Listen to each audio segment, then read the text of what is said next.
السلام عليكم ورحمة الله وبركاته. أهلا بكم في قناتي، قناة جاتو في جاتو. النهاردة إن شاء الله هنعمل مع بعضينا كيكة الشوكولاتة دي في البيت بدون بيض وبدون زبدة وبدون كمان لبن بودر. هو بس كوباية من اللبن هنستخدمها، وبقية المكونات كلها موجودة معايا في البيت إن شاء الله بطريقة سهلة جدا وبسيطة، وخاصة للمبتدئين، فتابع معايا الفيديو إن شاء الله تستفيدي. أول شيء كده معايا كوباية وربع من الدقيق،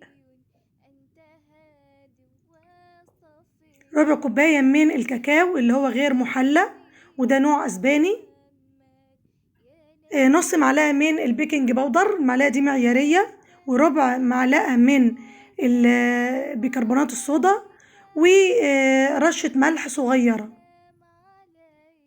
هننخل كل ده مع بعضينا كده في البولة.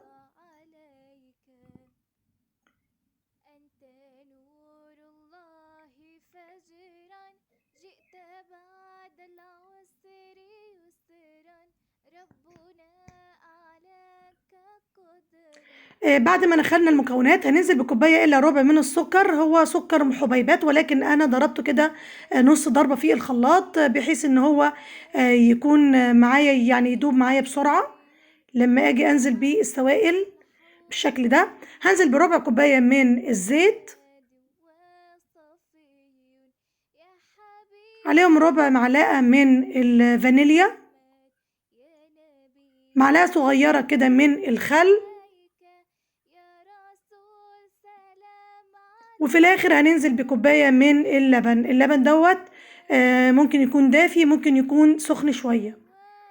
وهنقلب كل المكونات دي مع بعضيها بالشكل ده لغاية ما يتجانس معايا الخليط ويبقى ناعم بالشكل ده.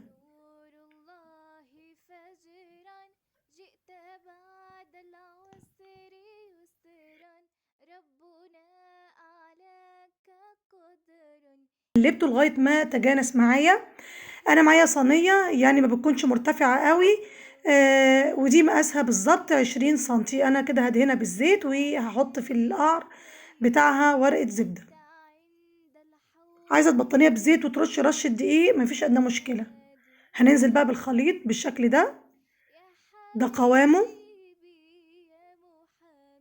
وهكون فاتحة الفرن على درجة حرارة 180 لمدة حوالي من 35 ل 40 دقيقة في وسط الفرن.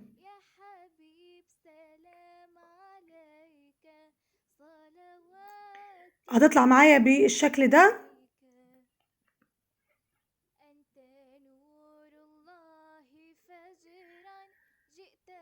هحاول بس اسلك الحروف بتاعتها بالسكينة وهقلبها معاكم. ده شكلها هشة جدا وطرية وكمان مفرغة.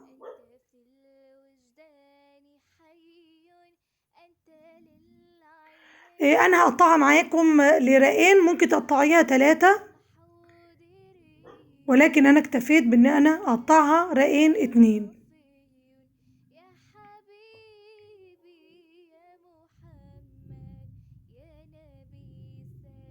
ده شكلها من جوه هشة جدا وكمان خفيفة، مش تقيلة ابدا ابدا، وطرية ومش بتكسر منك بسهولة، يعني ماسكة نفسيها ومتماسكة. ده الجناش او النوتيلا البيتي اللي احنا كنا عاملينه في الفيديو قبل كده من قريب، فممكن ترجعي له. سهل جدا واقتصادي، وزي ما قلت لك انا عامله منه 3 كيلو وربع. اخر مره دي انا عامله منه 3 كيلو وربع بربع كيلو شوكولاته بس. طبعا هتعرفي السر وهتعرفي التكنيك بتاعها في الفيديو، فممكن ترجعي له، وان شاء الله احط لك اللينك بتاعه في صندوق الوصف. هنملى كده كيس الحلواني ونملى الوسط بالشكل ده بطريقة كده دائرية لغاية ما أملى كل الراق.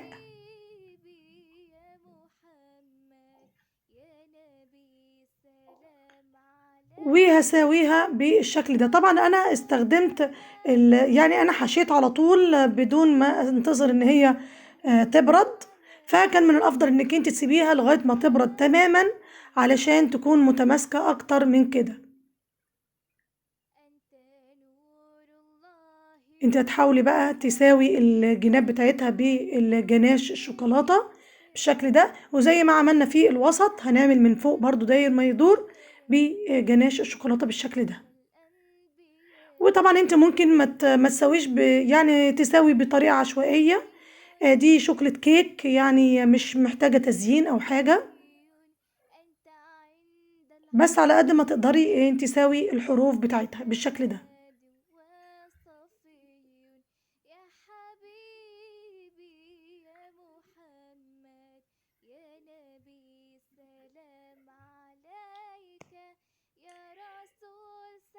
بالبلبلة بتاعة الوردة بالشكل ده هنعمل كده روزيتات كده صغيرة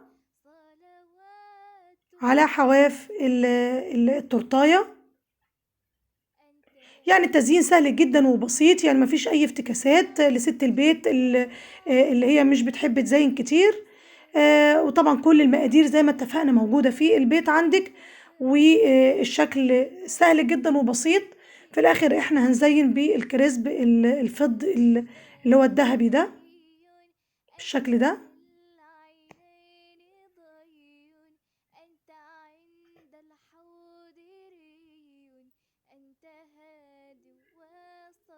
الوصفة سهلة جدا وبسيطة، واهم شيء طبعا ان الكيكاية بدون بيض وبدون تكلفة خالص. انا طبعا حطيت من حواف الكيكة من تحت شوكولاتة مبشورة. ممكن طبعا تعملي سوداني وتجرنشي بيه.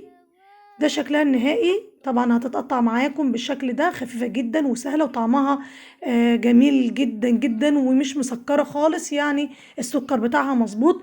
جربوها ان شاء الله تعجبكم، واكتبوا لي في التعليقات ايه رأيكم فيها. ما تنسونيش بقى في اللايك. والسلام عليكم ورحمة الله وبركاته.